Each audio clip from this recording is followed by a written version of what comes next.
peredaran air. Dia kan tidak berhenti peredaran air dan terus berlangsung, ya kan? Mulai dari air laut yang menguap, menuju ke awan, terus membentuk butir-butir air, dan kemudian turun lagi sebagai hujan. Nah, pada peredaran darat, ia mempunyai peran penting. Saat air hujan turun, dia kan tidak langsung turun ke laut, tidak langsung mengalir ke laut, akan tetapi dia tertahan dulu di daratan. Misalnya tertahan dalam bentuk perairan darat yang sudah Ibu sebutkan tadi, tertahan di sungai, tertahan di danau, di waduk, dan lain sebagainya. Jadi jika tanpa adanya peredaran darat, maka siklus hidrologi itu tidak akan berjalan dengan seimbang. Dan kita juga akan kesulitan mendapatkan cadangan air. Sampai di sini paham? Paham. Oke, paham. Nah, pertanyaan selanjutnya. Mengapa sungai, danau, dan air tanah itu sangat penting dalam siklus hidrologi? Karena kita membutuhkan air setiap hari. Ya, sudah betul. Itu betul, tapi lebih jelas lagi.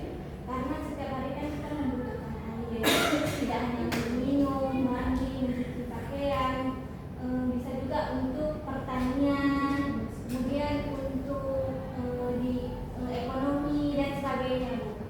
Ya, betul. Sungai, danau, dan air tanah itu sangat penting. Karena apa? Mereka ini berfungsi sebagai penyimpan sekaligus pengatur air dalam siklus hidrologi. Sungai berperan sebagai jalur utama yang membawa air hujan dari darat menuju ke laut. Nah, begitu juga danau atau waduk. Dia menyimpan air dalam jumlah yang besar sehingga bisa digunakan pada saat musim kemarau. Apakah itu untuk irigasi, untuk pertanian, ya seperti bilang tadi. Nah, sedangkan air tanah dia terbentuk dari air hujan yang besar.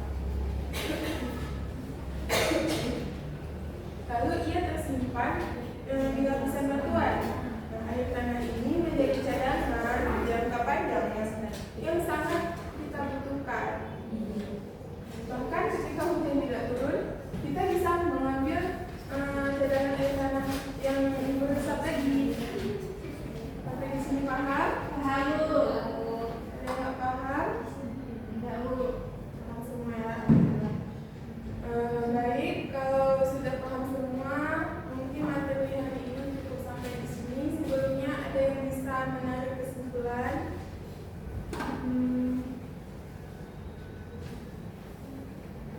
Tentang peredaran darat.